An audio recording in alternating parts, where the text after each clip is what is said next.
নমস্কার বন্ধুরা, চলে এলাম আরও একটা নতুন পর্ব নিয়ে। আমার আজকের রেসিপি ঠাকুরবাড়ির রান্না ডিম বেগুন। কবিগুরুর ১৬৩তম জন্মশতবর্ষে কবিকে আন্তরিক শ্রদ্ধাঞ্জলি ও প্রণাম জানিয়ে এবং আপনাদের সকলকে স্বাগত জানিয়ে আজকের ভিডিওটি শুরু করছি।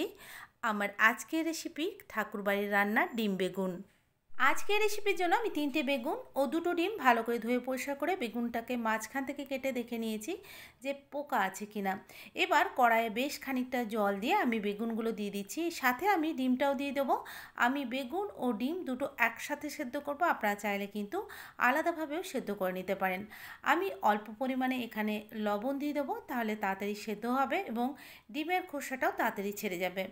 5 মিনিট এটাকে ফুটিয়ে নিয়ে আমি পাল্টে দিচ্ছি বেগুনগুলো। আরও 5 মিনিট আমি এভাবেই অপর পাটটা সেদ্ধ করে নেব।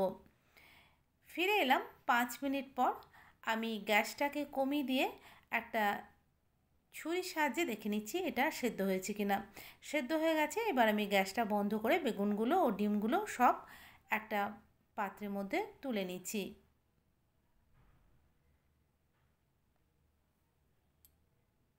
কিছু সময় বেগুনটাকে ঠান্ডা করে নিয়ে আমি একটা ছুরির সাহায্যে উপরের পাটটাকে কেটে নিচ্ছি, আর বেগুনের ছালটাকেও আমি ছাড়িয়ে নেব।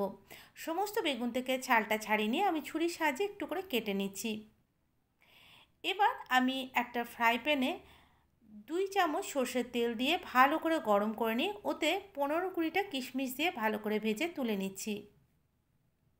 কিশমিশগুলো খুব অল্প সময়ের মধ্যে ভাজা হয়ে যায়, তো আমি তাড়াতাড়ি কিশমিশগুলো তুলে নিচ্ছি। এবার ওই তেলের মধ্যে একটা পেঁয়াজ কুচো করে কেটে আমি বেরেস্তা বানিয়ে নিচ্ছি।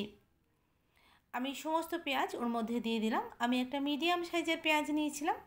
এবার পেঁয়াজগুলোকে আমি ভেজে নিচ্ছি। পেঁয়াজটা ভাজা হয়ে গেছে। এবার আমি একটা প্লেটের মধ্যে তুলে নিচ্ছি। পেঁয়াজগুলো তুলে নেওয়ার পর আমি ওই তেলের মধ্যে দিয়ে দিচ্ছি 1/2 চামচ ঘি, 1 টুকরো দারচিনি আর 2টো ছোটো এলাচ। দারচিনি ও এলাচ থেকে যখন সুন্দর একটা গন্ধ বেরোবে সেই সময় আমি 10-12টা রসুনের কোয়াকে ছোটো ছোটো টুকরো করে কেটে নিয়েছিলাম। ওই রসুনের কোয়াগুলো এর মধ্যে দিয়ে আমি নেড়ে চেড়ে একটু ভেজে নেব। রসুনটা একটু ভাজা ভাজা হয়ে গেলে ওর মধ্যে দিয়ে দিচ্ছি 1/2 চামচ আদা বাটা। আদা বাটা ও রসুনটাকে একটু কষে নিচ্ছি। কষে নেওয়ার পর আমি ওর মধ্যে দিয়ে দিচ্ছি 1 চামচ পেঁয়াজ বাটা। আদা, পেঁয়াজ ও রসুনটাকে খুব ভালো করে দেখুন কষিয়ে নিচ্ছি। যখন সুন্দর ভাজা ভাজা গন্ধ বেরোবে তখন বুঝবেন যে এটা ঠিকঠাক হয়ে গেছে। এবার এর মধ্যে একটু জল দিয়ে আমি একটু গুঁড়ো মশলা এখানে ব্যবহার করছি। 1/2 চামচ হলুদের গুঁড়ো আর 1/2 চামচ লঙ্কার গুঁড়ো। হলুদ আর লঙ্কার গুঁড়ো দিয়ে ভালো করে আবারও আমি ভেজে নিচ্ছি। মশলা থেকে যখন দেখবেন তেল ছাড়া শুরু হয়ে গেছে তখন বুঝবেন মশলাটা ঠিকঠাক কষানো হয়ে গেছে। মশলাটা আমি কষিয়ে নিয়েছি। এবার এর মধ্যে আমি দিয়ে দিচ্ছি সেদ্ধ করা বেগুনটা। আঁচটাকে মিডিয়ামে রেখে আমি 5 মিনিট এটাকেও ভালো করে ভেজে নেব।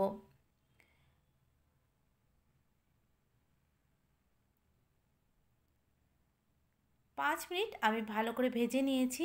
এবার আমি এর মধ্যে দিয়ে দিচ্ছি যে 2টো ডিম আমি সেদ্ধ করে রেখেছিলাম, ওই ডিম 2টো আমি হাতে করে ডিমটাকে এভাবে কুচিয়ে দিচ্ছি। আপনারা চাইলে গ্রেটারে গ্রেট করে নিতে পারেন। আমি 2টো ডিম এর মধ্যে দিয়ে দিচ্ছি। আমি ডিম 2টো দিয়ে দিলাম, দিয়ে দিচ্ছি একটা কাঁচা লঙ্কা, তবে ঝালটা আপনারা আপনাদের মতো দেবেন। আমি কিশমিশটাও দিয়ে দিলাম আর পেঁয়াজের বেরেস্তাটাও এর মধ্যে দিয়ে দিলাম। আমি সমস্ত কিছু ভালো করে দেখুন নেড়েচেড়ে মিশিয়ে নেব। এটাকেও আমি একেবারে মিডিয়াম আঁচে 2 মিনিট এইভাবে নেড়েচেড়ে কষিয়ে নেব।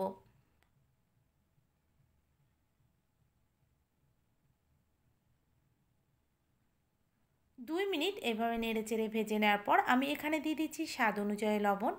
অবশ্যই কিন্তু যখন দেখবেন একদম শুকনো শুকনো হয়ে গেছে ঠিক সেই সময় নুনটা দেবেন।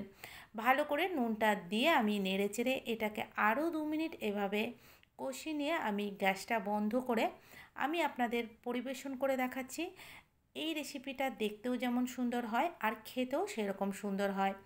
ভাত, রুটি, পরোটা, লুচি সবার সাথে খেতে কিন্তু দুর্দান্ত হয়। ঠাকুরবাড়ির রান্না মানেই অসাধারণ, সেটা কিন্তু আমরা সকলেই জানি। রেসিপিটা অবশ্যই বানাবেন এবং কমেন্টে লিখে জানাবেন কেমন লাগলো। ভিডিওটি ভালো লাগলে লাইক, কমেন্ট এবং শেয়ার করবেন। আমার চ্যানেল নতুন বন্ধু থাকলে চ্যানেলটি সাবস্ক্রাইব করে পাশে থাকার অনুরোধ রইল। আর পাশে দেওয়া বেল আইকনটি অবশ্যই ক্লিক করে অল করে দেবেন। আজকের মতো বিদায় নিচ্ছি, পরবর্তী ভিডিওতে আবারও দেখা হবে। আপনারা ভালো থাকবেন, সুস্থ থাকবেন। আপনাদের অনেক ধন্যবাদ।